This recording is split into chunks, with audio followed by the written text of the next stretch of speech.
Good morning. देखिए, आज हम लोग जो है डीएलएड में एक नया चैप्टर हम लोग मेंसुरेशन पढ़ाने जा रहे हैं। मेंसुरेशन क्षेत्रमिति में आज हम लोग टाइप 1 में लेंगे ब्रीथ से संबंधित प्रश्न।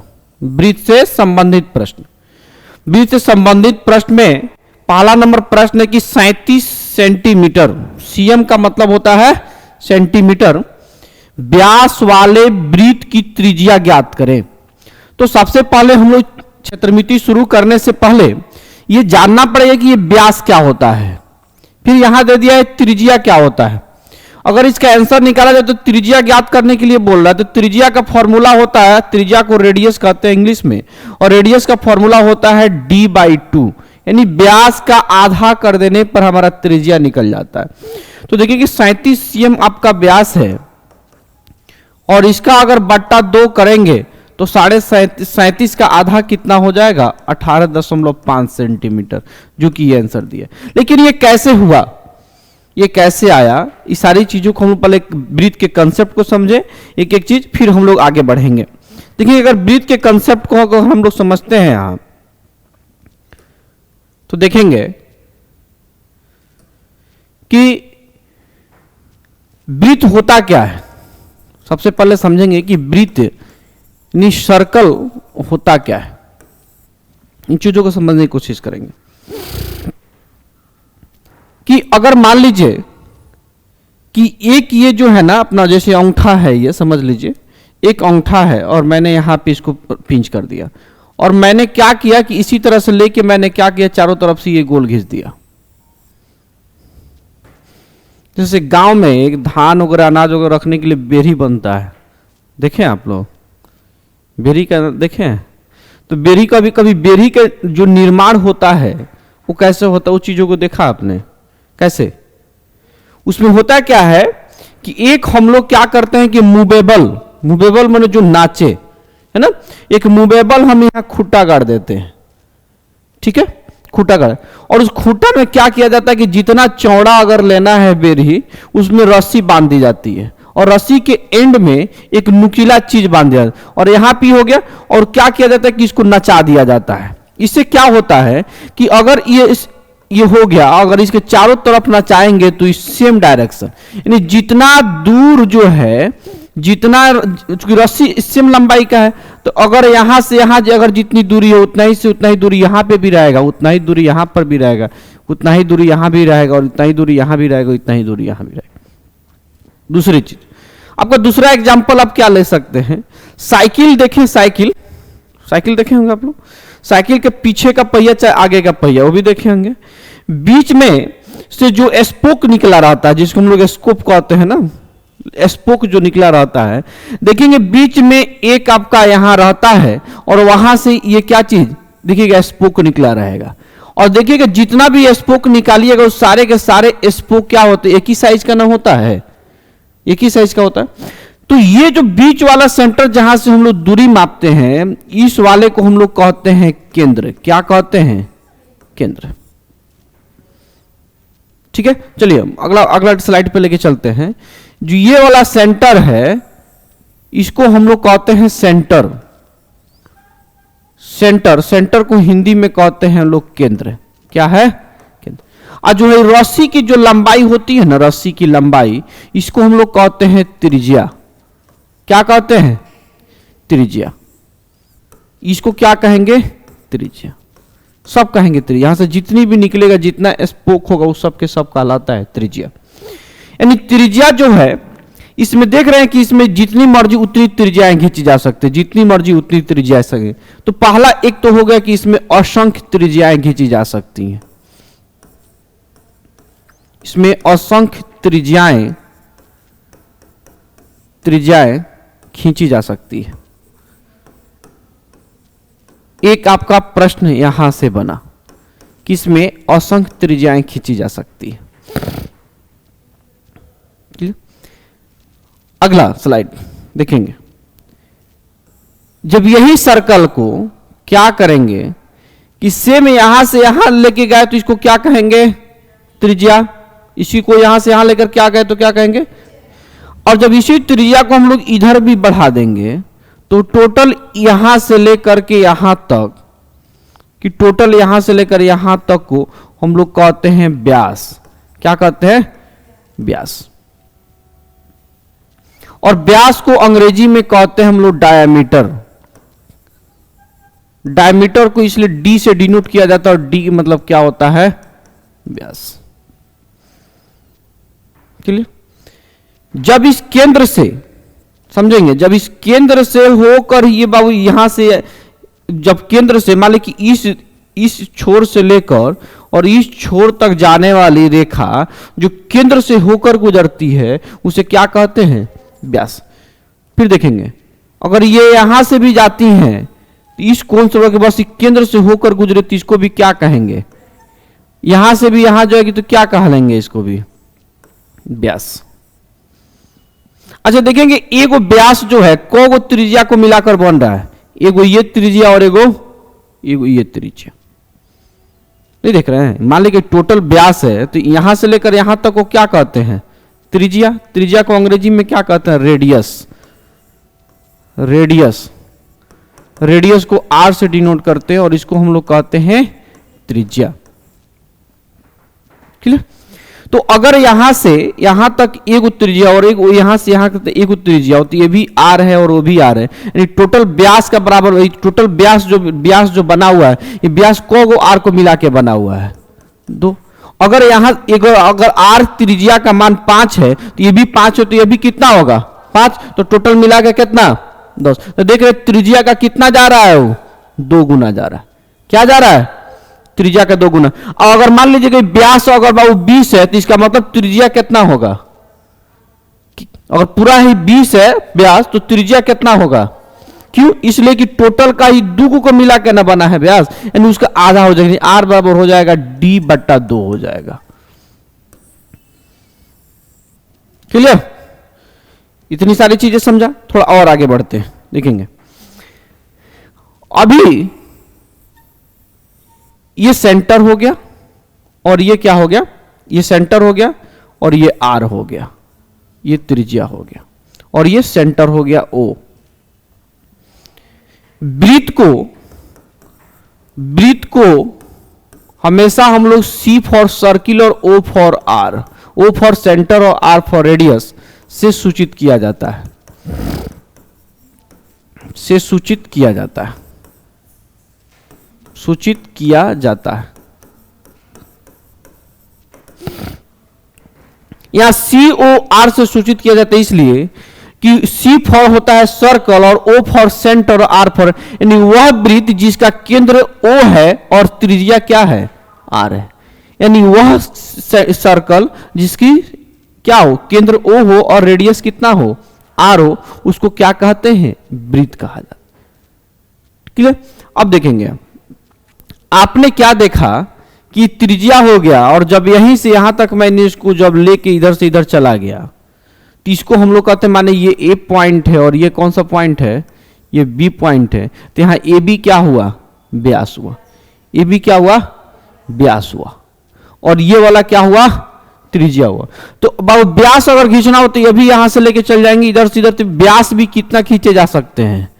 व्यास भी अनगिनत हो सकता है, व्यास भी अनगिनत हो सकता है। इस चीज को ध्यान रखेंगे, व्यास और त्रिज्या अनगिनत खींची जा सकती है।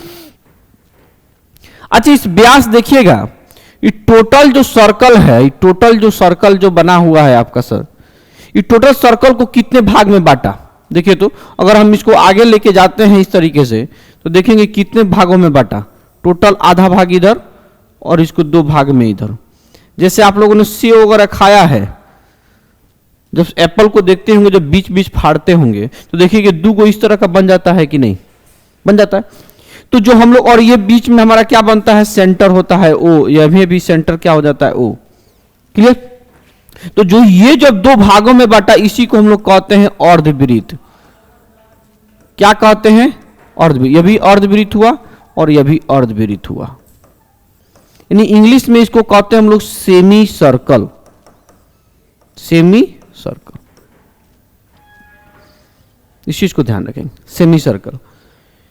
अगला, अगर ये वृत्त है अगर यह वृत्त है और ये आपका सेंटर है ओ, सेंटर मान लेते हैं ओ है, तो आपने देखा कि जब हम क्या कर सकते हैं कि यहां से यहां तक अगर हमको पूरा बांटते हैं, हाफ हाफ बांटते हैं।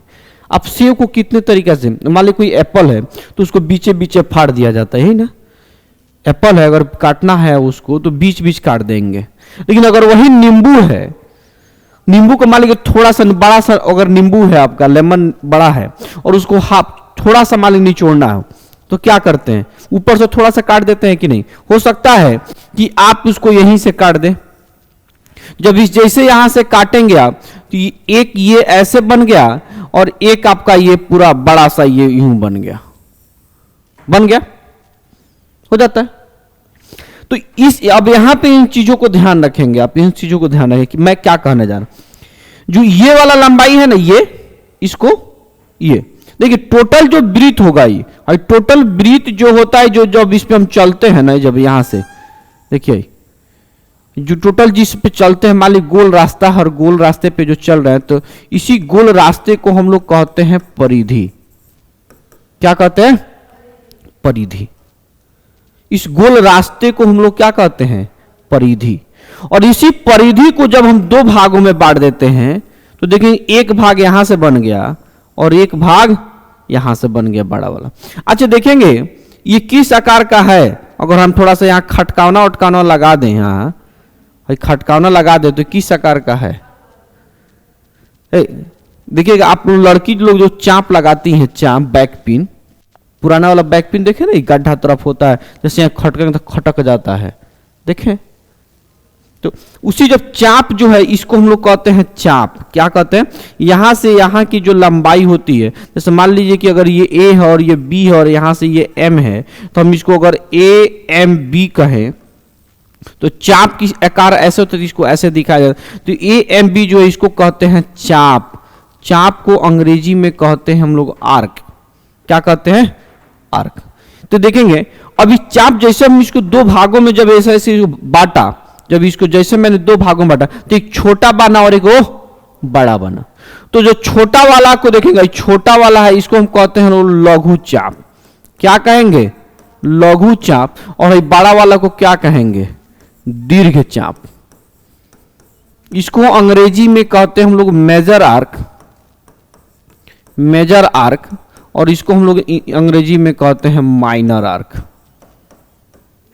क्लियर? अब फिर से पीछे से आएंगे। जब ये व्यास है, जब व्यास इस वृत्त को दो भागों में बांटा तो एकदम हाफ हाफ बांटा, एकदम आधा ऊपर और आधा नीचे। जब आधा ऊपर आधा नीचे तो आधा को अर्ध कहते हैं, इसलिए इसको अर्ध वृत्त, यानी वृत्त को आधा कर दिया व्यास ने, तो क्या कि इसको अर्ध वृत्त बन गया। जब इसी में हम लोग आगे बढ़े तो देखेंगे, जब ये जो चाप जैसे यहां से हमने काटा इसको, तो ये दो भाग में बन गया, एगो बड़ा बना एगो छोटा बना। देखो भाई, तो एगो आधा चाप बन, मान लीजिए तार है, गोल तार है, मान लीजिए गोल तार है। हमने क्या किया ना, गोल तार है ना, हमने इसको यहां से काट दिया और हमने इसको यहां से काट दिया। तो एगो तार हमारा इधर बच गया और एगो तार ऊपर बच गया। अगर हम चाहते हैं कि हम इसको अगर मिटा दें, देखेंगे अगर हम इसको यहां से मिटा दें, समझिए बात को, तो देखेंगे एगो चाप यहां बन गया और एगो चाप आपका यहां बन गया, एगो चाप यहां और एगो चाप यहां। तो नीचे वाले को लघु चाप कहेंगे और ऊपर वाले को क्या कहते हैं? दीर्घ चाप कहेंगे। चलिए अगला स्लाइड में चलते हैं। अब देखेंगे अगर मान लीजिए कि ये सेंटर है, अपना केंद्र है, समझने की कोशिश करेंगे, बहुत आसान हो जाएगा। अब हम क्या करते हैं ना कि जैसे हमने यहां से यहां व्यास बांटा था ना, अब मान लीजिए जरूरी तो नहीं है कि हमने अगर सेव है, हमारी मर्जी, हम बीच बीच ना काट करके हम यहां से यहां काट देते हैं। तो जब यही चीज बाबू जब यहां से यहां पूरा है केंद्र होके गुजरेगा, जब भाई यही लाइनवा जब यहां से केंद्र होके गुजरता है तो इसको हम लोग कहते हैं व्यास। और जब इसके अलावा कोई अन्य भी दूसरी जगह से क्रॉस केंद्र से होकर नहीं जाए, बीच वाले सेंटर से होकर नहीं जाता है, तो इसको हम लोग कहते हैं जीवा। क्या कहते हैं? जीवा। इंग्लिश में इसको कॉर्ड कहते हैं। क्या कहते हैं? जीवा। देखेंगे ये वाला जब परिधि को दो भाग में बांटेगा तो इसको कहेंगे चाप। हई वाला है जो तारवा है ना, तारवा को चाप कहते हैं। और हई बीचों बीच जो काट दें तो हई वाला लंबैया को हम लोग कहते हैं जीवा। क्या कहेंगे? जीवा। तो बहुत सारे इसमें भी असंख्य जीवा में कीजिए, ये जीवा देखिए, ये जीवा, ये जीवा, और ये व्यास भी जो केंद्र से होकर गुजरती है, जो व्यास जो केंद्र से होकर गुजरती है, ये भी एक जीवा है। लेकिन इसको कहा जाता है कि व्यास जो है सबसे बड़ी जीवा है, ये सबसे बड़ी जीवा, इससे बड़ा कुछ हो ही नहीं सकता। अब बताइए ना, जो केंद्र से सबसे बड़ा ना है जी, हाफ बड़ा। इसके बाद जितना ऊपर बढ़ते जाएंगे छोटा होता, उसके बाद जितना नीचे बढ़ते जाएंगे उतना छोटा होता चला जाएगा। क्लियर? तो देखेंगे जब इस छोर से इस छोर तक जाएंगे तो इस छोर से इस छोर को मिलाने वाली रेखा को जीवा कहते हैं। और जो जीवा केंद्र से होकर गुजर जाए उसको क्या कहेंगे? व्यास कहेंगे। और जो जीवा जो है जो पूरे वृत्त के परिधि को दो भागों में बांटती है, इस परिधि को क्या कहते हैं? चाप कहते हैं। चाप कितना प्रकार का होता है? दो प्रकार, एक लघु और एक दीर्घ। चलिए अगला स्लाइड में चलते हैं, हम आगे देखेंगे। अब जो है अगर हम लोग इस तरीके से हम लोग आगे बढ़ते हैं, इस तरीके से आगे बढ़ते हैं तो यहां से देखेंगे, अगर हम यहां से यहां एक रेखा मैंने खींच दी जो कि ये क्या कहलाएगा? जीवा। अच्छा, जब इसको काट देंगे तब ये किस आकार का बन जाएगा? ये ऐसे बनेगा, समझेंगे? अब ये ऐसे बना और ये ऐसे बना तो देखेंगे ये इस तरीके से, ये समझेंगे? क्लियर? तो ये जो क्षेत्र बना ना है, जो ये घर बना है, घर, इसको हम लोग कहते हैं वृत्तखंड। क्या कहेंगे? वृत्तखंड। इसको इंग्लिश में कहते हैं सेगमेंट। क्या कहते हैं? सेगमेंट कहते हैं। अब जो वृत्तखंड देख रहे हैं, एक बड़ा है और एक क्या है? छोटा। एक बड़ा है और एक छोटा है, तो इसको हम लोग कहेंगे लघु वृत्तखंड। इसको क्या कहेंगे? लघु वृत्तखंड। और इसको हम लोग क्या कहेंगे? दीर्घ वृत्तखंड। लघु वृत्तखंड और दीर्घ वृत्त। दीर्घ माने बड़ा और लघु माने छोटा। तो नीचे वाले को हम लोग क्या कहेंगे? लघु वृत्तखंड। और ऊपर वाले को क्या कहेंगे? दीर्घ वृत्तखंड। दो भागों में बांटा। क्लियर? अब यहां से समझेंगे थोड़ा। मैं और आगे बढ़ते हैं, थोड़ा सा और आगे बढ़ते हैं। मान लीजिए कि ये आपका सर्कल है, ये आपका सर्कल है, ठीक है? ये आपका जीवा हो गया, ये सेंटर हो गया, ये सर्कल हो गया, ठीक है? और ये आपका क्या है? जीवा है। क्या है? जीवा। और हमने क्या किया कि इसको हम लोगों ने ऐसे बना दिया। क्या कर दिया? हम लोगों ने इसको ऐसे बना दिया। इसको हटा देते हैं, समझने की कोशिश करेंगे। ये जो सर्कल है, सर्कल जो है, ये अपना सेंटर जो बना, ये टोटल अगर हम यहां से चलते चलते चलते चलते चलते चलते पुनः यहां तक जब पहुंच जाते हैं तो टोटल कितनी डिग्री हो जाती है? 360 डिग्री। टोटल राउंड अगर कर जाएंगे तो कितनी डिग्री? 300। अगर मान लीजिए कि हम यहां से एकदम हाफ पे आ जाते हैं तो कितनी डिग्री? हाई कितना डिग्री हो जाएगा? टोटल चूंकि 360 था, मान लीजिए टोटल इसकी लंबाई यहां से पूरी लंबाई 360 थी, अगर इसको मैंने हाफ हाफ बांट दिया तो कितनी हो जाएगी? 180 डिग्री। अच्छा, ये कहां पे 180 डिग्री बनाती है? यहां पे ना 180 डिग्री, माने 180 किलोमीटर लंबा है, लेकिन बनाएगी कहां? यहां पे केंद्र पे 180 डिग्री बना दी।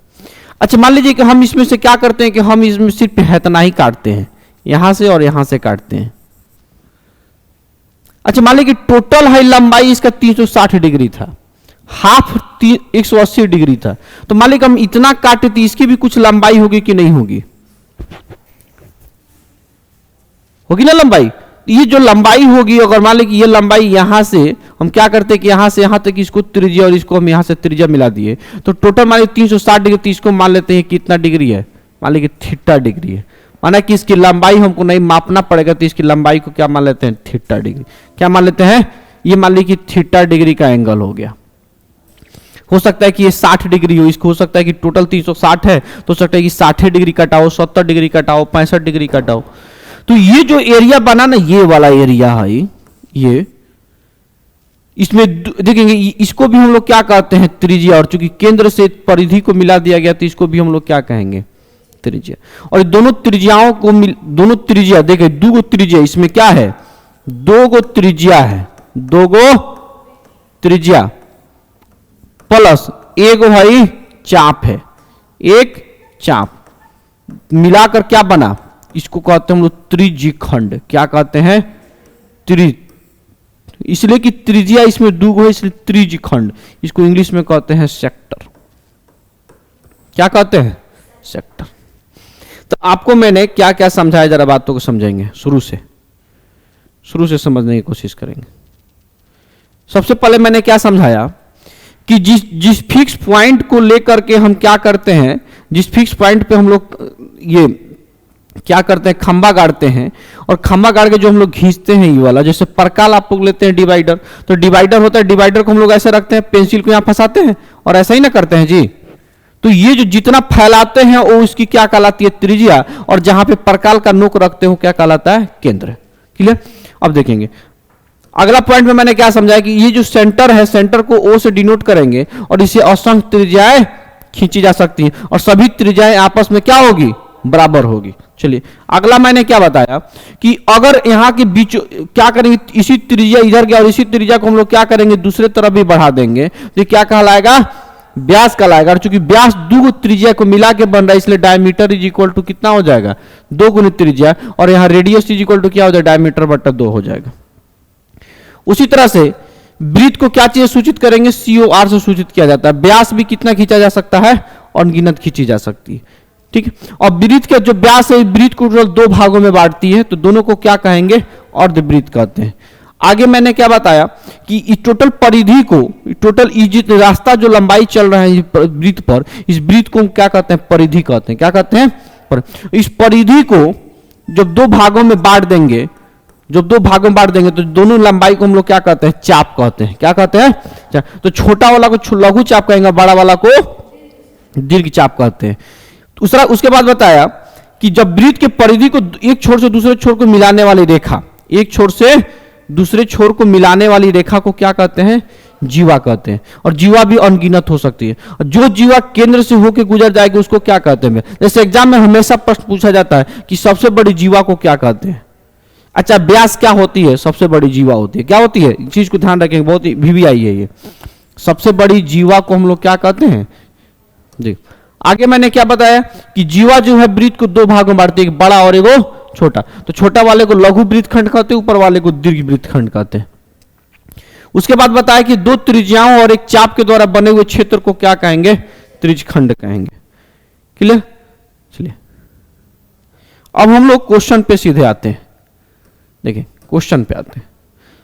एक थोड़ा सा मैं हम लोग फॉर्मूला भी समझ लें, एक फॉर्मूला भी हम लोग समझ लेते हैं यहां।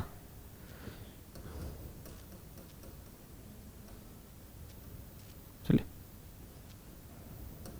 यहां से फॉर्मूला, पहला कि वृत्त का व्यास बराबर क्या होगा। वृत्त का व्यास अभी मैंने डायमीटर बराबर बताया है कि 2 गुने त्रिज्या, 2 गुने त्रिज्या, यानी इसको दूसरी तरीके से कह सकते हैं कि D बराबर 2R, D बराबर 2R। दूसरा कि वृत्त का त्रिज्या बराबर क्या होगा, त्रिज्या बराबर क्या होगा, तो व्यास अब बटा 2, यानी व्यास का हाफ कर देंगे। तो त्रिज्या को क्या चीज सूचित करते हैं, R से, और व्यास को क्या चीज सूचित करते हैं, D से। तो R बराबर क्या हो जाएगा, D बटा 2। क्लियर। अगला जो प्रश्न है कि वृत्त का परिधि, वृत्त का परिधि बराबर क्या होगा, तो वृत्त की परिधि बराबर होता है 2 पाई R। क्या होता है, परिधि को अंग्रेजी में हम लोग कहते हैं सरकमफ्रेंस। क्या कहते हैं अंग्रेजी में, सरकमफ्रेंस।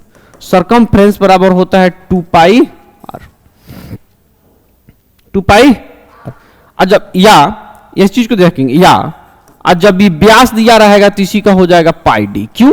इसलिए कि यहां पे देखिए अगर हम इसको तोड़ेंगे तो यहां पे देखेंगे 2 गुने आर है, और 2 गुने आर बराबर मैंने अभी क्या बताया है? व्यास। क्या बताया है? 2 और आर को हटाकर हमने कि पाई को पाई रहने दिया, 2 और आर को हटा के मैंने क्या लिख दिया? डी लिख दिया। क्या लिख दिया? डी लिख दिया। तो सरकमफ्रेंस बराबर 2 पाई आर या पाई डी। पाई डी। चलिए चौथा नंबर, वृत्त का क्षेत्रफल, वृत्त का क्षेत्रफल बराबर होता है पाई आर स्क्वायर। क्या होता है? क्षेत्रफल, यानी इसको हम लोग कहते हैं एरिया। एरिया बराबर होता है पाई आर स्क्वायर। कोई दिक्कत?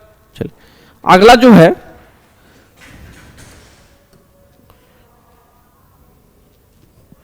अगला जो है 5वां नंबर कि पाई जो है, पाई क्या है? पाई, इसको हम लोग कहते हैं हम लोग पाई। क्या बोलते हैं? पाई। पाई एक यूनानी अक्षर है। क्या है? एक यूनानी संकेतक अक्षर है, यानी अक्षर है। यूनानी क्या है? एक यूनानी अक्षर है। और पाई कहते किसे हैं? तो समझेंगे पाई जो होता है कि वृत्त की परिधि, वृत्त की परिधि एवं व्यास के अनुपात को, व्यास के अनुपात को क्या कहा जाता है? पाई कहा जाता है। क्या कहा जाता है? पाई का। मैंने क्या बोला? वृत्त की परिधि। वृत्त की परिधि का फॉर्मूला क्या होता है? पाई डी। मैंने अभी क्या बताया है? पाई डी। और व्यास के अनुपात, अनुपात का मतलब क्या होता है? बट्टा। तो ये व्यास क्या हो गया? डी, और इसी को अनुपात काट देंगे तो क्या बचेगा? पाई। क्लियर? और पाई का जो मान है, जो पाई का मान होता है वो क्या होता है? 22/7 या 3.14। 3.14। कोई दिक्कत? चलिए अगला जो टॉपिक पर हम आएंगे, देखेंगे कि पाई, ध्यान रखेंगे मैंने बताया भी था आप लोगों को जब नंबर सिस्टम पढ़ा रहा था कि पाई जो है एक कौन सी संख्या है? एक अपरिमेय संख्या है। क्या है? अपरिमेय संख्या है। लेकिन जो पाई का मान जो है, पाई का मान 2 को होता है, एक 22/7 होता है और एक 3.14 होता है। तो 22/7 है, ये कौन सी संख्या है? परिमेय संख्या है। और 3.14 कौन सी संख्या है? अपरिमेय संख्या। क्लियर? चलिए इतनी सारी चीजें हम लोग करते हैं, फिर इसके बाद हम लोग प्रश्न पढ़ेंगे। ठीक है? Good morning. देखिए अब हम लोग यहां से क्या कर रहे हैं कि प्रश्न पढ़ना शुरू कर रहे हैं टाइप 1 से मेंसुरेशन का। जैसे देखिए प्रश्न क्या है कि इसका है कि 37 सेंटीमीटर व्यास वाले वृत्त की त्रिज्या ज्ञात करना है। क्या ज्ञात करना है? त्रिज्या ज्ञात करना है। देखेंगे इस प्रश्न को यदि हम बनाते हैं तो यहां पे देखेंगे 37 सेंटीमीटर व्यास है। व्यास का मतलब है कि अगर ये वृत्त है और यहां पे ये सेंटर है तो यहां से यहां तक ये दिया हुआ है टोटल 37 सेंटीमीटर। कितना दिया हुआ है? 37 सेंटीमीटर ये पूरा दिया हुआ है। तो क्वेश्चन में कह रहा है कि यहां से इसकी त्रिज्या क्या होगी? तो त्रिज्या बराबर आपको मैंने क्या बताया है कि टोटल व्यास है इसका क्या हो जाएगा? आधा हो जाएगा। यानी अगर आर का मान पूछ रहे हैं और यहाँ डी का मान दिया हुआ है तो 37 का हम लोग क्या कर देंगे? आधा कर देंगे। तो 37 का आधा क्या कैसे होगा? तो देखेंगे आधा कैसे करते हैं। आपको पता है कि ये 2 से 7, 2 के पहाड़ा में ये 7 नहीं आता है, विषम संख्या। तो इसके आसपास सबसे नजदीकी सम संख्या कर लीजिए। तो इसके नजदीकी सम संख्या क्या होगा? 37 के बदले में 36 होगा और 37 के बाद 38 होगा। तो 36 का आधा कितना होता है? 18। और 1 रुपए का आधा कितना होता है? 50 पैसा। यानी 18 और 50 पैसा कितना हो जाएगा? 18.5 सेंटीमीटर। कोई दिक्कत? आगे बढ़े। ये आ रहा है ना प्रश्न? चलिए आगे बढ़े। चलिए अगला प्रश्न की तरफ चलते हैं हम। चलिए अगले प्रश्न कह रहा है कि 16 cm त्रिज्या वाले वृत्त का व्यास क्या होगा। यानी त्रिज्या दिया हुआ है, यहां समझेंगे त्रिज्या, यानी ये वृत्त है और इसका ये त्रिज्या दिया हुआ है कितना 16, यानी यहां से यहां तक कितना दिया हुआ है, और क्वेश्चन में कह रहा है कि व्यास क्या, यानी व्यास टोटल पूछ रहा है, तो टोटल तो ये 16 है, तो ये भी कितना हो जाएगा 16, तो टोटल कितना हो जाएगा 32, यानी आंसर देखिए इसमें कितना दिया हुआ है 32 सेंटीमीटर, ऑप्शन दे दिया। तो यहां से अगर फॉर्मूला से बनाना होगा तो देखेंगे r बराबर 16 सेंटीमीटर क्या है, गिवन है, दिया हुआ है, और हमको निकालना क्या है व्यास, तो व्यास बराबर क्या होता है 2 गुने त्रिज्या होता है, तो 2 गुने 16 कर दीजिए, 16 दूनी कितना हो जाएगा 32 सेंटीमीटर आंसर हो जाएगा। आगे बढ़े, चलिए उस वृत्त की सबसे बड़ी जीवा, देखो मैंने बताया कि ना कि उस वृत्त की सबसे बड़ी जीवा क्या होगी, प्रश्न एग्जाम में आया हुआ है, जिसकी त्रिज्या 22 सेंटीमीटर है। उस वृत्त की सबसे बड़ी जीवा क्या होगी, सबसे बड़ी, तो आपको पता है कि सबसे बड़ी जो जीवा होती है उसको हम लोग क्या कहते हैं, व्यास कहते हैं, और व्यास निकालना है जिसकी त्रिज्या कितनी दी गई है, तो 22 दिया गया है, तो आपको पता है व्यास त्रिज्या का क्या होता है 2 गुना, तो 22 दूनी 44 सेंटीमीटर आपका दिया होगा, देखिए यहां दिया होगा 44 सेंटीमीटर आंसर ऑप्शन। ठीक है, चलिए आगे बढ़ते। कह रहा है 14 सेंटीमीटर व्यास वाले वृत्त की परिधि ज्ञात करना है। क्या ज्ञात करना है, परिधि। अच्छा परिधि होता क्या है, जरा इस चीज को समझने की कोशिश करेंगे कि परिधि होता क्या है। मान लीजिए कि ये वृत्त है, ये सेंटर है जिसकी त्रिज्या दी गई है 14 सेंटीमीटर व्यास है, व्यास कितना है 14 सेंटीमीटर व्यास है, तो व्यास अगर 14 सेंटीमीटर है तो त्रिज्या कितना सेंटीमीटर 7 सेंटीमीटर, क्या था। तो परिधि उसको कहते हैं बाबू कि ये मान लीजिए कि ये पॉइंट है और हम यहां से चलते चलते चलते चलते चलते चलते चलते चलते चलते चलते मैंने पुनः यहां अगर पहुंच गया तो इसको कहेंगे परिधि। यानी यहां से शुरू किए चलना और चलते चलते चलते चलते चलते चलते पहुंचने में यहां जितनी दूरी तय की गई, जैसे आप लोग किसी भी राउंड को अगर चक्कर लगाते हैं तो जहां से शुरू किए थे और वहीं तक हम फिर पुनः पहुंच गए, और जितनी दूरी तय की गई, मान लीजिए कि मैंने बाइक से यहां से चलना शुरू किया और चलते चलते देखा यहां पहुंचा कि 200 मीटर मैंने टोटल पहुंच, पुनः वहीं पे पहुंचा तो 200 मीटर, तो 200 मीटर इस वृत्त की क्या होगी, इस तार की लंबाई हो जाएगी या वृत्त की परिधि हो जाएगी। और इसी परिधि का फॉर्मूला क्या होता है, मैंने बताया था कि अगर व्यास दिया होगा तो क्या फॉर्मूला होगा, पाई डी। क्या होगा, अगर त्रिज्या दिया होगा तो पाई 2 पाई आर, बात है। तो पाई का मान क्या लेंगे 22/7 और डी का मान यहां से कितना ले लेंगे 14, तो 7 दूनी 14, 22 दूनी 44 सेंटीमीटर ऑप्शन में दिया। कोई दिक्कत, चलिए आगे बढ़ते। अगला प्रश्न है कि उस वृत्त का परिमाप क्या होगा जिसकी त्रिज्या जो है वो 21 सेंटीमीटर है। उस वृत्त का परिमाप क्या होगा, परिमाप का मतलब होता है बच्चों परिधि।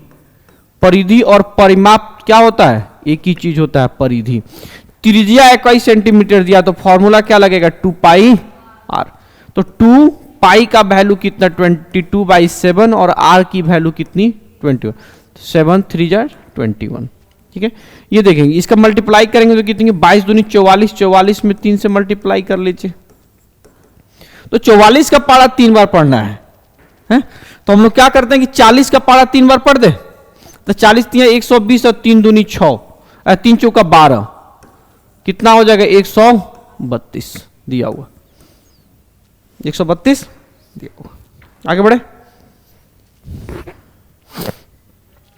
अब आ गया अर्धवृत्त। एक अर्धवृत्त का व्यास, यानी कोई अर्धवृत्त है यहां, मान लीजिए कि ये सेंटर है और यहां से व्यास होके गुजरा और इस वृत्त को हाफ 2 भागों में बांटा, और इसी का ये व्यास जो दिया हुआ है वो 14 सेंटीमीटर दिया हुआ है। तो अर्धवृत्त का परिमाप क्या होगा। अच्छा परिमाप का मतलब क्या होता है समझ लेंगे। अगर परिमाप की बात करते हैं तो परि संस्कृत शब्द से आया है, परितम माने होता है चारों तरफ, चारों, अब माप माने होता है मापना, यानी चारों तरफ की लंबाई को यदि माप दें तो उसको क्या कहेंगे? परिमाप। कोई भी चीज है परिमाप को यदि समझना है तो बहुत आसान है। जैसे मान लीजिए ये वर्ग दिया हुआ है, तो यहां से शुरू कीजिए और हाई माप दीजिए, ये माप दीजिए, सभी को जोड़ दीजिए और टोटल मान लीजिए कि बांध है, टोटल बांध की लंबाई को जोड़ दीजिएगा, क्या कहलाएगा? परिमाप।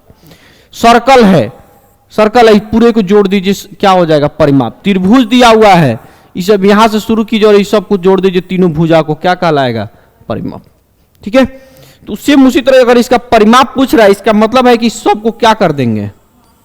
सबको जोड़ देंगे। सबको क्या कर देंगे? अच्छा, अगर हम इसको जोड़ते हैं तो देखेंगे पूरा रहता तो क्या कहलाता? वृत्त, और आधा है तो क्या कहलाएगा? अर्धवृत्त। अच्छा, पूरा को जोड़ना होता है तो पूरा को मान लीजिए सेंटर गोला है तो इसका फॉर्मूला क्या होता है? 2πr। और आधा को जोड़ना है तो इसको क्या कर देंगे? आधा। मान लीजिए तार है बड़ा सा है, पूरा उसको गोल तार बना दिए हम। ठीक है, अब गोल तार का लंबाई कितना हो जाता है? 2πr। अगर उसका हम लोग क्या करें, उस तार को आधा काट देंगे, इसका मतलब जितना 100 मीटर है तो 100 का आधा हो जाएगा 2। देखिए, तो अगर परिमाप अगर हम करते हैं अर्धवृत्त की परिमाप की बात आते हैं यहां, तो समझेंगे यहां अर्धवृत्त का परिमाप, फॉर्मूला याद नहीं करना, एक फॉर्मूला याद कीजिए, बाकी सारी चीजें बनते हैं। तो अगर इसको आधा करेंगे तो पता है कि वृत्त की परिधि 2πr, और इसका हम लोग क्या कर देंगे? आधा कर देंगे। ठीक है, लेकिन ये सिर्फ इसकी लंबाई ना हुई, ये इसकी लंबाई ना हुई जी, टोटल यहां से लेके यहां तक की लंबाई ना होती है 2πr, तो हमने सिर्फ इसी आधा, लेकिन ये भी तो है, तो ये क्या है? व्यास है, तो इसको व्यास जोड़ दीजिए। व्यास कर देखिए, 2 से 2 क्या हो जाएगा? कैंसिल। पाई का मान कितना हो जाएगा? 22/7। और आर का मान कितना हो गया?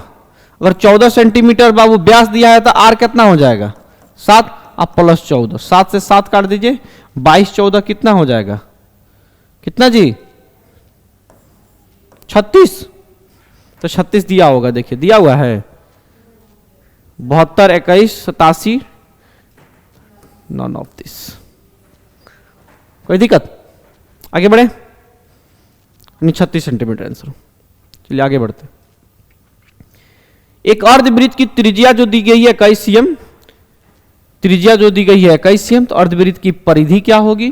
तो अर्धवृत्त की परिधि का फॉर्मूला आपको मैंने बताया है, क्या? तो टोटल वृत्त की परिधि और उसका हाफ कर दीजिए और उसमें क्या कर दीजिए? d जोड़ दीजिए, जोड़ दीजिए, तो 2π से 2 से 2 कट जाएगा, पाई का वैल्यू कितनी हो जाएगी? 22/7। त्रिज्या कितनी दे दी गई है? 21, और प्लस व्यास, जो अगर ये 21 बाबू त्रिज्या है तो व्यास कितनी हो जाएगी? 42। 21 दूनी 42, दुगुना हो जाएगा। तो देखो 7 से इसको कट कर कितना वर्त में? 3 वर्त, 22 3 66 और प्लस 42। इसको ऐड करने का तरीका, इकाई को इकाई, 6 2 8 और 4 6 10 108। दिया हुआ है 108? नहीं दिया हुआ है, नन ऑफ दिस।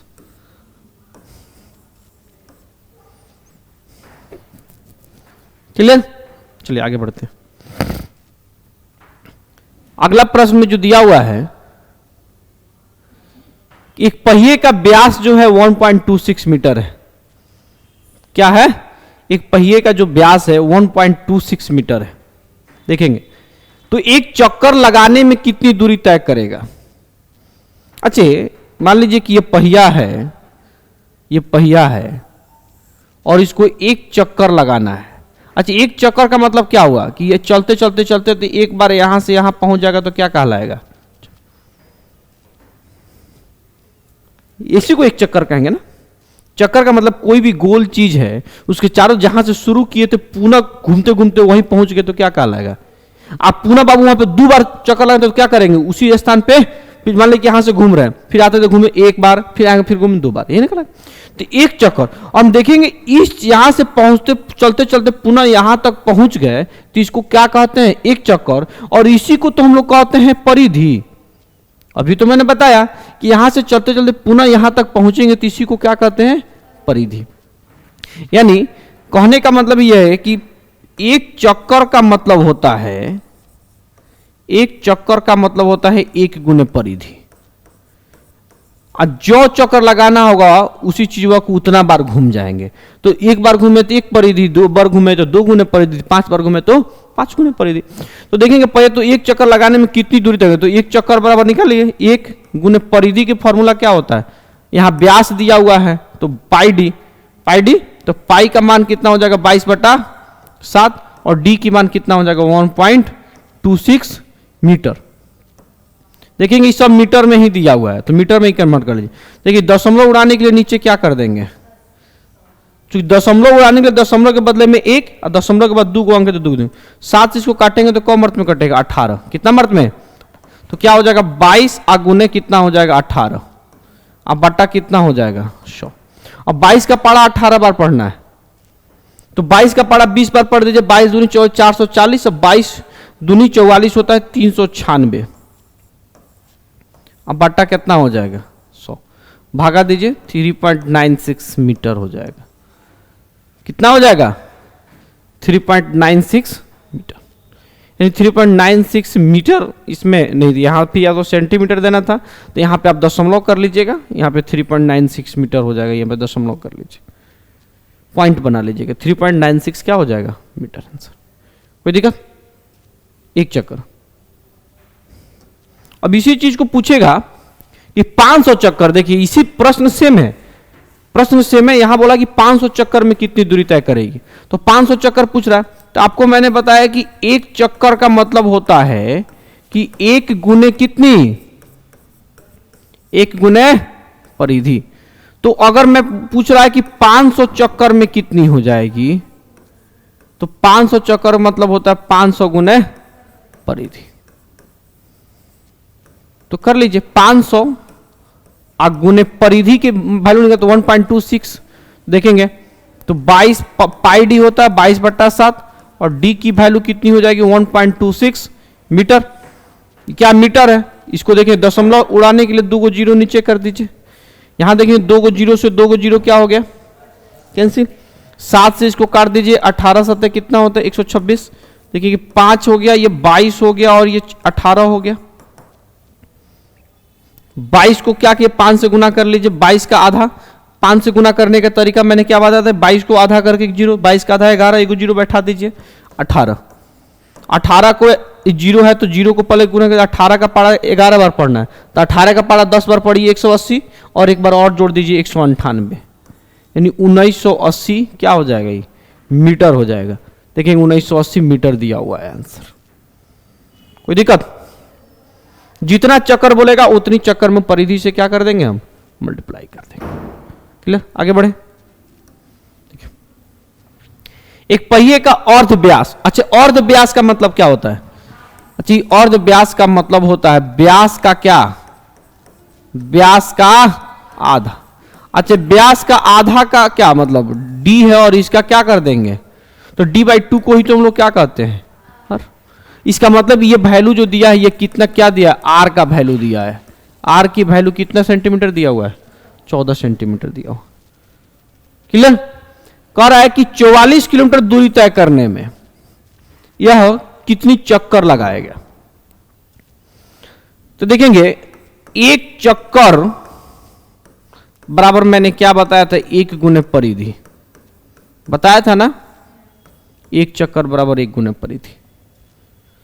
ठीक है, तो देखेंगे 1 गुने परिधि का मान क्या होगा, पाई डी दिया, डी नहीं दिया हुआ है आर दिया हुआ है, तो 2 गुने 22/7 अब बट्टा आर, आर की वैल्यू कितनी दी गई है 14, देखिए 7 दूनी 14, 22 दूनी 44 दूनी 88, 88 क्या चीज में दिया हुआ है सेंटीमीटर में, क्या चीज में दिया हुआ है सेंटी, यानी एक चक्कर में टोटल कितनी दूरी तय करेगा 88 सेंटीमीटर। कितनी दूरी तय करेगा एक चक्कर में 88 सेंटीमीटर। तो अब कह रहा है कि यदि हमको 44 किलोमीटर जाना हो तो कितना चक्कर लगाएंगे, 44 किलोमीटर जाना हो तो कितना चक्कर लगाएंगे। तो देखो सबसे सिंपल है, अब चूंकि अब थोड़ा सा आगे एक पेज लेते हैं और क्वेश्चन में कह रहा है कि यदि 88 सेंटीमीटर जाने के लिए, वो 88 सेंटीमीटर जाने के लिए कितना चक्कर लगाता है एक चक्कर लगाता है। कितना चक्कर लगाता है बच्चों? एक चक्कर लगाता है। तो मान लो कि 1 सेंटीमीटर जाने के लिए कितना लगाएगा? 1/88 चक्कर, एक नियम से। तो क्वेश्चन में अब यहीं से बोला कि 44 किलोमीटर, तो यही जो सेंटीमीटर है या किलोमीटर है, दोनों का बिया होगा? नहीं होगा। तो 44 किलोमीटर को सेंटीमीटर में बदल दिए, 44 गुने 1000। ये क्या बन गया? मीटर में बना। क्या बना?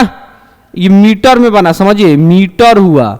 और पुनः 1 मीटर में कितना सेंटीमीटर? 100 सेंटीमीटर। तो 44 गुने 1000 गुने पुनः 100, अब ये सेंटीमीटर आ गया। तो अब यहां से बदल दीजिए, 1/88 गुने 44 के बाद कौ गो जीरो आ जाएगा? 3 और 2 5 गो जीरो। कितना जीरो? 3 गो यहां जीरो, 2 गो यहां जीरो।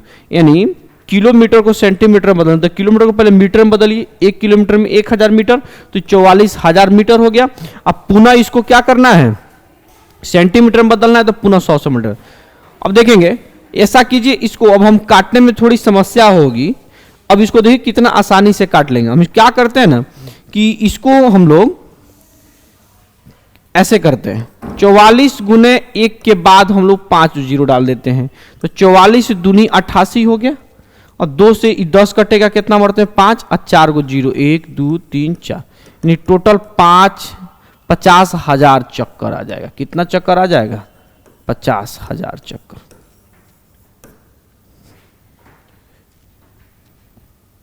थोड़ा समझेंगे। और यहां वाले प्रश्न में क्या दिया था कि अर्ध व्यास कितना दिया था? 14 सेंटीमीटर। कितना दिया था? अर्ध व्यास 14 सेंटीमीटर दिया था। समझेंगे, अर्ध व्यास का मतलब यह होता है कि यहां से आधा जो दिया है, अर्ध व्यास का मतलब व्यास का आधा, मतलब ये त्रिज्या कितना सेंटीमीटर दिया? 14 सेंटीमीटर। ठीक है। अब प्रश्न में करे कि यदि एक चक्कर का मतलब क्या होता है? 1 गुने परिधि, यही ना होता है जी। एक चक्कर का मतलब होता है 1 गुने परिधि, यानी परिधि का मान, परिधि का वैल्यू क्या होता है? 2πr, 22/7 गुने आर गुने, देखिए 7 दूनी 14, यानी 22 दूनी 44 दूनी कितनी हो जाएगी? 88 सेंटीमीटर। यानी इस 88 सेंटीमीटर जाने के लिए वो कितना चक्कर लगाता है? 1। इस 88 सेंटीमीटर जाने के लिए कितना चक्कर लगाता है? 1 चक्कर लगाता है। तो प्रश्न में अब ये बन रहा है कि प्रश्न ये बोल रहा है कि अब यही 44 किलोमीटर जाने के लिए कितना चक्कर लगाएगा? तो 44 किलोमीटर जाने के लिए कितना चक्कर लगाएगा? तो कुछ भी नहीं करना है। इस 44 किलोमीटर को सबसे पहले क्या करना है कि इसको सेंटीमीटर में कन्वर्ट करना है। तो सेंटीमीटर कन्वर्ट करने के लिए 44 को हम लोग को क्या करना पड़ेगा? देखिए, 1000 से गुना करेंगे तो मीटर में बदलेगा, 100 से और गुना कर देंगे तो सेंटीमीटर बदलेगा। और इसी में क्या कर देना है? 88 से भाग दे देना है। 44 दूनी 88, 2 से इसको 50 मर्त में काट दीजिए, और 5 से गुना तो 5 में 1 से गुना कर दिए 5, और 3 गो जीरो यहाँ पे और 1 गो जीरो यहाँ पे, 50,000 चक्कर हो जाएगा। देखिए यहां से दिया होगा 50,000, ये रहा। क्लियर? चलिए आगे बढ़ते।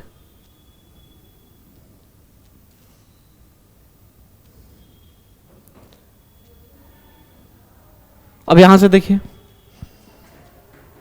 अब यहां से भी बड़ा प्रश्न अच्छा बन गया। कह रहा है कि 88 किलोमीटर दूरी तय करने में उसको 1000 चक्कर लगाना पड़ता है। 1000, समझना नहीं, 1000 चक्कर लगाने में उसको कितना दूरी तय करना पड़ता है? 88। अच्छा, यहां पे आंसर क्या चीज में दिया है? मीटर में। तो सबसे पहले हम इसको मीटर में कन्वर्ट करते हैं, और ये 88,000 मीटर हो जाएगा।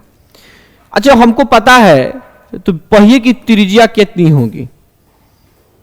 एक चीज बताइए कि हम कभी भी परिधि निकालते तो परिधि का मतलब कितना चक्कर होता है? 1 चक्कर। तो यहां 1000 चक्कर दिया, तो पहले 1 चक्कर निकाल लीजिए।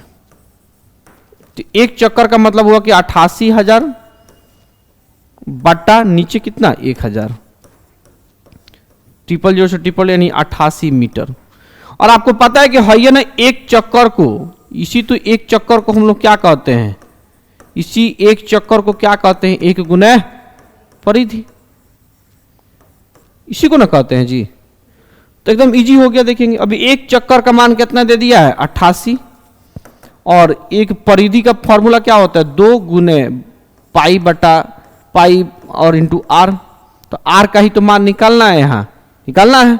तो देखेंगे अब करेंगे क्या, देखिए जो जो चीज बराबर के इधर लेके आते हैं, जब हम बराबर के इधर लेके आएंगे समझेंगे यहां, अगर हम इक्वल के इधर लेके आते हैं तो देखिए ये 7 जो है नीचे है तो इधर आके ऊपर हो जाएगा, क्योंकि भागा में है तो इधर गुणा में हो जाएगा, और ये चीज ऊपर है तो ये नीचे हो जाएगा। 2 गुने 22 इज इक्वल टू आर। ठीक है, 22 दूनी 44, 44 दूनी कितना होता है 88।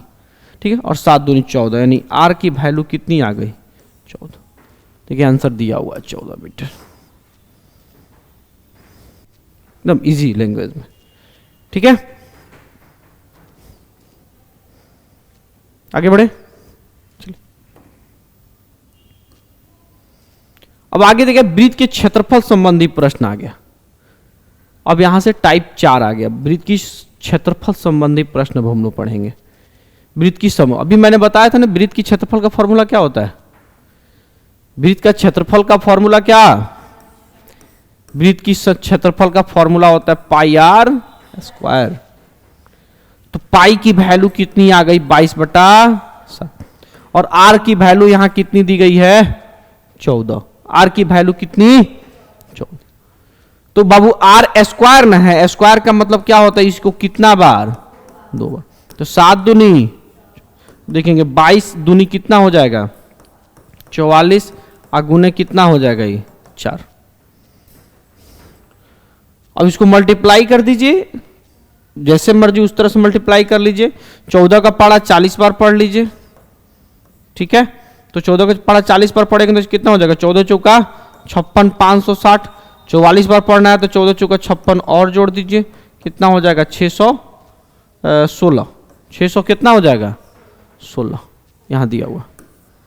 और ये कभी भी देखेंगे ये जाएगा तो इस सेंटीमीटर स्क्वायर में जाएगा, 616 सेंटीमीटर दिया हुआ है। फॉर्मूला है, उसको बना के निकल जाना। चलिए आगे बढ़ते। 2 वृत्तों का अनुपात जो दिया है 1:2 है, तदनुसार उनके क्षेत्रफल का अनुपात, यहां क्वेश्चन थोड़ा मिस्टेक है। 2 वृत्तों के, यहां पे 2 वृत्तों के अगर मैं लेके आता हूं तो यहां हो जाएगा त्रिज्याओं का अनुपात। 2 वृत्तों के त्रिज्याओं का अनुपात 1:2 है। बहुत वीवीआई प्रश्न है, वीवीआई है। 2 वृत्तों के त्रिज्याओं का अनुपात जो दिया हुआ है वो कितना दिया हुआ है 1:2। देखेंगे बनेगा कैसे। मान ली कि एक वृत्त दिया है R1 और एक वृत्त दिया है R2, और इसका अनुपात कितना हो गया 1:2। ये क्या हो गया, ऐसे बनाते हैं थोड़ा सा, समझेंगे इस तरीके से। ये मान ली कि वृत्त 1 और ये वृत्त 2, यहां पे रेडियस जो दिया हुआ है, रेडियस कितना दिया है 1:2। तो क्वेश्चन में कह रहा है कि एरिया का अनुपात क्या होगा। तो एरिया का फॉर्मूला क्या होता है, ये पाई, समझेंगे पाई R1 का स्क्वायर, और ये दूसरा है पाई R2 स्क्वायर।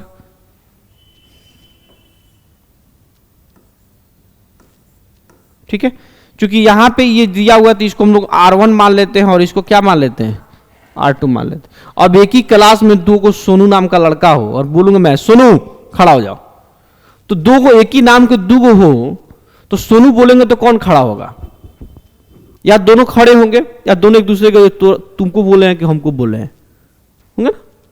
एक ही नाम के 2 व्यक्ति अगर हो तो उसको क्या कहेंगे, तो उसको क्या कहा जाता है, कैसे बदला जाता है नाम, जो पहले आ रहा था उसको क्या कहते हैं सोनू फर्स्ट, और जो बाद में आता है सोनू सेकंड। जो पहले है उसको R1 कहेंगे, दूसरा को क्या कहेंगे R2 कहेंगे। तो देखिए कि एरिया जो हो, एरिया का मान क्या हो जाएगा पाई R1 square pi R2 square. यही ना अनुपात पूछ रहा है, चूंकि क्षेत्रफल का अनुपात क्या होगा। तो देखेंगे पाई 22/7 और पाई 22/7 कैंसिल, पाई पाई खत्म। और R1 है तो R1 का मान कितना है यहाँ 1 का स्क्वायर, और R2 कितना है 2 का स्क्वायर। तो वैल्यू कितनी हो जाएगी 1 एकम 1 और 2 दूनी 4, 1:4 दिया है, दिया हुआ है 1:4। क्लियर।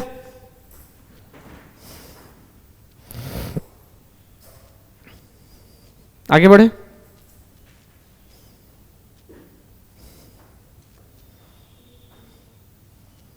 आगे तो दिया हुआ है दो वृत्तों का क्षेत्रफलों का अनुपात कितना दिया हुआ है, 4:7 दिया हुआ है। दो वृत्तों का क्षेत्रफलों का अनुपात जो दिया हुआ है वो कितना दिया है, 4:7 दिया हुआ है। तदनुसार उनकी त्रिज्याओं का अनुपात कितना होगा। बहुत आसान प्रश्न। क्वेश्चन में दिया कि दो क्षेत्रफलों का अनुपात, यानी मान लीजिए पहला वृत्त है, यहाँ पे दो वृत्त है मान लीजिए, तो इसका त्रिज्या दिया हुआ है R1 और इसका त्रिज्या क्या दिया हुआ है R2। या इसको क्या करते हैं, थोड़ा सा हम लोग और तो तरीका बदल लेते हैं, इसकी बड़का को बड़ा R लिख लेते हैं और छोटका को छोटा R लिख लेते हैं। ठीक है, तो दो वृत्तों के क्षेत्रफलों का अनुपात 4:7 दिया हुआ है। तो देखेंगे क्या करेंगे, मान लीजिए कि यहां पे दिया हुआ है 4:7 दिया हुआ है, तो ये क्या ऐसे हो जाएगा, पाई R² अनुपात पाई R²। क्यों, इसलिए कि 7 है तो इसका मतलब ये बड़ा वाला है, और 4 है मतलब ये क्या है, छोटा वाला है। मान ली अभी पाई देखेंगे यहां से दिया हुआ है, और इसका वैल्यू कितना दिया हुआ है, 4:7 दिया हुआ। इसका देखेंगे अगर पाई से पाई क्या हो जाएगा, कैंसिल, यानी R1² हो गया यानी R² हो जाएगा और R² हो जाएगा। और इसी की वैल्यू देखिए, इसी की वैल्यू जो दी गई है, या दूसरे तरीका से आप ऐसे कर सकते हो, अनुपात का मतलब क्या होता है, बट्टा। तो मैं ऐसे लिख सकता हूं R² बट्टा R²। यही चीज का मान कितना दिया है, 4 बट्टा कितना दिया हुआ है, 7। तो देखेंगे अगर हम इसको तोड़ेंगे तो देखेंगे ये R है, ये दोनों तरफ स्क्वायर है, ऊपर भी स्क्वायर है नीचे भी स्क्वायर है। तो क्या करेंगे हम, अगर नीचे ऊपर दोनों स्क्वायर तो दोनों का स्क्वायर कर देंगे, ये हो जाएगा 4/7 हो जाएगा। जब आगे बढ़ेंगे यहां से,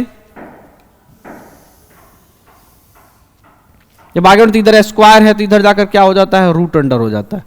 जब इधर स्क्वायर होता है तो मैंने क्या बताया, तो इधर जाकर क्या हो जाएगा, रूट अंडर हो जाएगा 4/7। और अगर हम 4 को बाबू अगर हम तोड़ते हैं तो 4 को तोड़ेंगे तो क्या हो जाएगा, 2 गुने 2, और नीचे 7 को तोड़ेंगे तो 7 गुने 1 हो जाएगा। तो देखेंगे इसके पास एगो घूस देने के लिए है, ये तो बाहर निकल जाएगा, लेकिन अगला निचरला वाला के पास घूस देने का पैसा है ये नहीं है, तो ये जेल में रह जाएगा ये 2। अब इसी को बाटा का मतलब क्या होता है, अनुपात, और इसी को हम लोग 2/√7 कर सकते हैं। देखो यहां दिया हुआ है 2/√7। एकदम सिंपल तरीके से हम लोग क्या करते चले जाएंगे आगे। अगर इसको थोड़ा और तरीका से बनाना है तो कोई नहीं, कुछ नहीं, थोड़ा सा देखें स्पेस वहां कम था।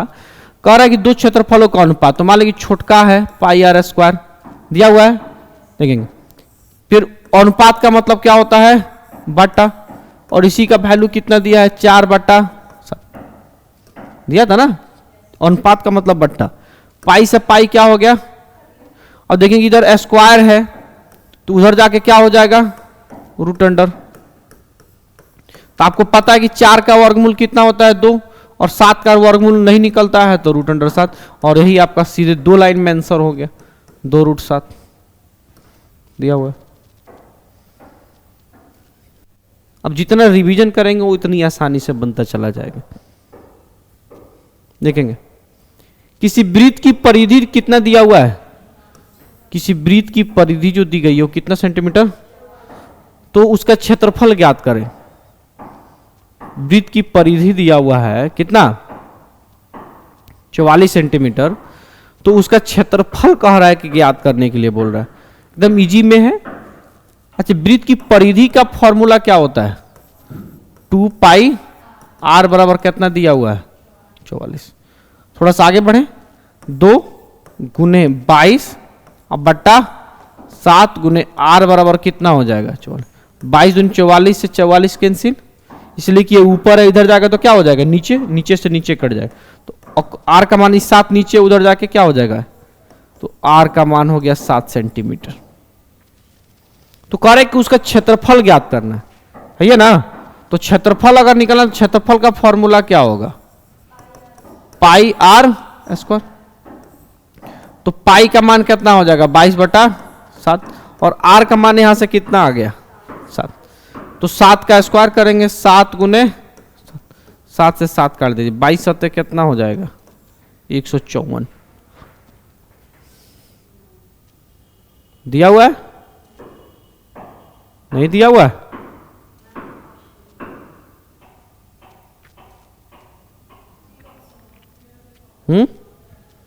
चलिए आंसर डी लगा दीजिए 154।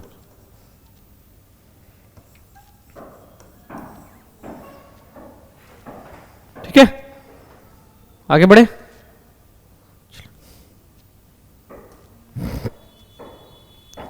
अब आगे दिया है किसी वृत्त की त्रिज्या में 30% की कमी करने पर इसके क्षेत्रफल में कितनी कमी आएगी।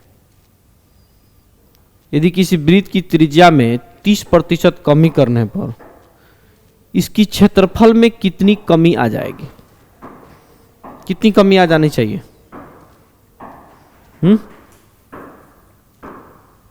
बताइए।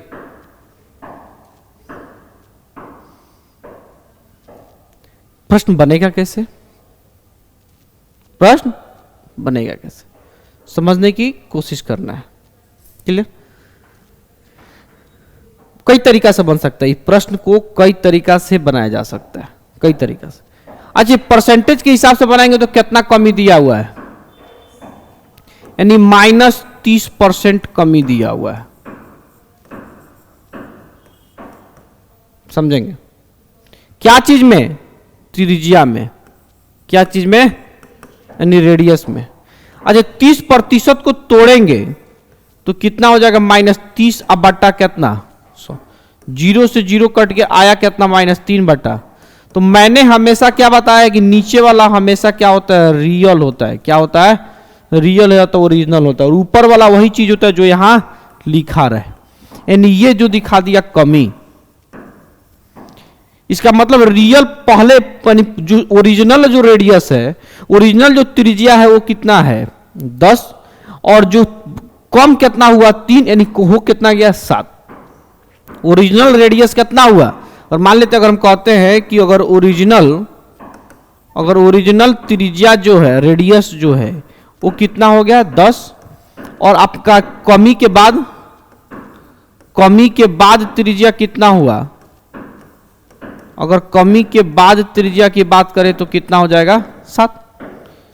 तो अगर हम आगे बढ़ते हैं कि पहले मान लीजिए ये देखेंगे ओरिजिनल, और ये कमी के बाद अगर हम क्षेत्रफल निकालते हैं कितनी कर क्षेत्रफल में कितनी कमी आएगी, तो देखेंगे ये हो जाएगा πr², और ये हो जाएगा πr²। जो पहले वाला था वो बड़ा आर हो गया, और जो कमी के बाद हो गया उसको क्या कर दिए? छोटा आर। तो पाई का मान देखिए, पाई है, समझेंगे, पाई का मान कितना हो जाएगा? 22/। अच्छा, पाई का मान यहां पर भी 22/7 रहेगा, और पाई का मान यहां भी कितना रहेगा? 22/7। और ये अनुपात में है तो पाई से पाई क्या हो जाएगा? कट जाएगा। तो आर का मान देखेंगे, बड़ा आर का मान दिया है 10 का स्क्वायर, और ये आर का मान दे दिया 7 का। ठीक है, 10 10 का हाई हो गया 7, और हाई कितना हो गया? 49। कितना हो गया? 49। कोई दिक्कत? अच्छा, एक चीज देखिए कि पहले कितना था? 100, और अब कितना हो गया? 49। यानी 100 से 49 में कमी कितना का आ गया? देखिएगा, कमी में कितना का आ गया? 51 का। कितना का कमी आ गया? 51। कितना का कमी आ गया? अच्छा, इसको कह रहा है कि क्षेत्रफल में कितने प्रतिशत की कमी आएगी, तो प्रतिशत का मतलब कहते हैं 100 में कोई चीज कितना कम है। तो देखेंगे तो इसका मतलब ये 100 में ना कम हुआ, 100 में कितना कम दिखा रहा है? 51। तो इसका आंसर कितना जाएगा? 51%। कितना जाएगा? 51% की कमी। थोड़ा इसको और तरीका से समझेंगे, थोड़ा और वीडियो रुको।